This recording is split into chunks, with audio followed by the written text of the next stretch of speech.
it was an email that was sent to me, and I'll just say her first name to protect her identity. Denise, DenYse. Maybe that's not protecting her identity because that's not a common name, but anyway, Denise is her name, and she sent an email, and this email talked about something that's happening in Canada. The subject was leaked email from Liberal Party of Canada lays out the plan for what's going to happen in November, December, and then the first and second and third quarters of 2021. Now, this is not based upon what a person's opinion is or conjecture is. This is based upon what actually happened at a meeting in the legislative bodies on the Liberal side in Canada. So here's what it comes down to. The roadmap and aim was set out by the PMO and is as follows. And I hate looking down when I'm reading this, so let me see if I can read it this way. All right. Phase in secondary lockdown restrictions on a rolling basis, starting with major metropolitan areas first and expanding outward. Expected by November 2020. Next one. Rush the acquisition of or construction of isolation facilities across every province and territory. Expected by December 2020. These are concentration camps they're talking about. Daily new cases of COVID-19 will surge beyond capacity of testing. Interesting that they already know that they're going to surge, right? Why? Because they know that if there is such a virus out there, assuming that there's a real virus out there, the testing is already going. It's already predetermined. They're testing. They're attenuating. They're basically amplifying the RT-PCR test to the point that every human being will test positive. That's what their goal is. All right. So the new daily new cases of COVID will surge beyond capacity of testing, including increases in COVID-related deaths following the same growth curves, expected by end of November 2020. Complete and total secondary lockdown, much stricter than the first and second rolling phase restrictions, expected by end of December 2020, early January 2021. Reform and expansion of the unemployment program to be transitioned into the Universal Basic Income Program, expected by Q1 2021. Projected COVID-19 mutation and or co-infection with secondary virus referred to as COVID-21, leading to a third wave with much higher mortality rate and higher rate of infection, expected by February 2021. Daily new cases of COVID-21 hospitalizations and COVID-19 and COVID-21 related deaths will exceed medical facility capacities expected by Q1, Q2 of 2021. Enhanced lockdown restrictions referred to as third lockdown will be implemented. Full travel restrictions will be imposed, including inter-province and intercity, expected by Q2 2021. Guys, understand that. That means that if you're in British Columbia, you can't go to Quebec. All right? This is what they're talking about. And if you're in one city and you're trying to go into another city in the same province, they're not going to allow you to do that. This is in Canada. Of course, they're going to try to roll this out, and I'll get to that point here in a second. All right. Transitioning of individuals into the Universal Basic Income Program, expected mid-Q2 2021. Projected supply chain breakdowns in inventory storage, large economic instability, all expected late second quarter 2021.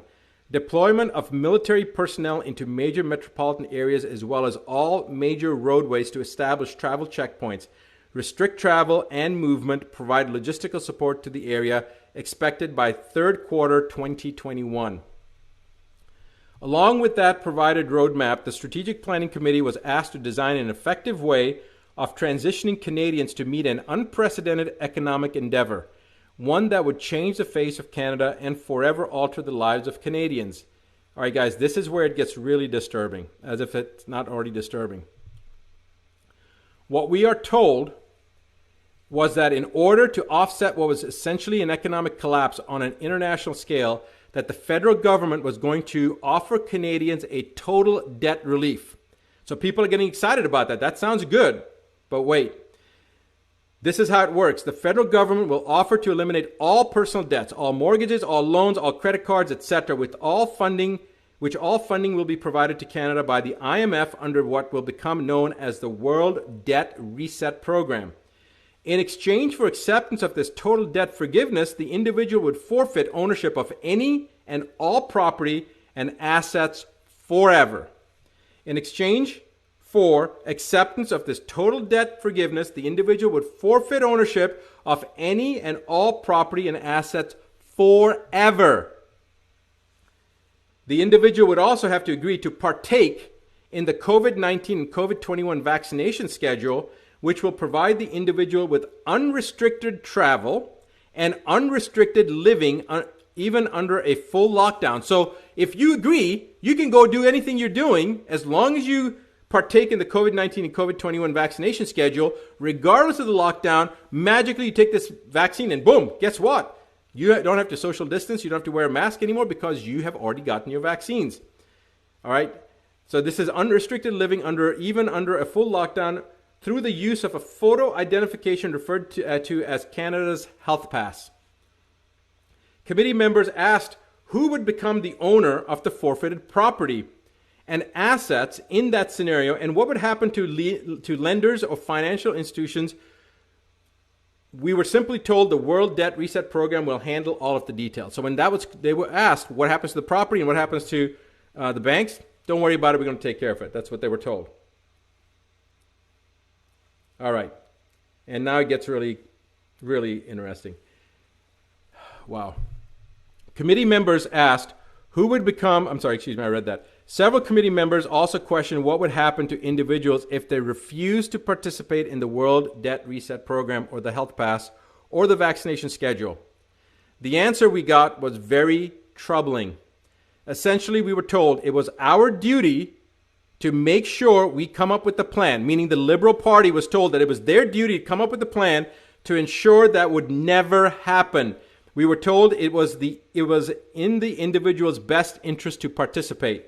When several committee members pushed relentlessly to get an answer, we were told that those who refused would first live under the lockdown restrictions indefinitely, and that over a short period of time, as more Canadians transitioned into the debt forgiveness program, the ones who refused to participate would be deemed a public safety risk and would be relocated into isolation facilities.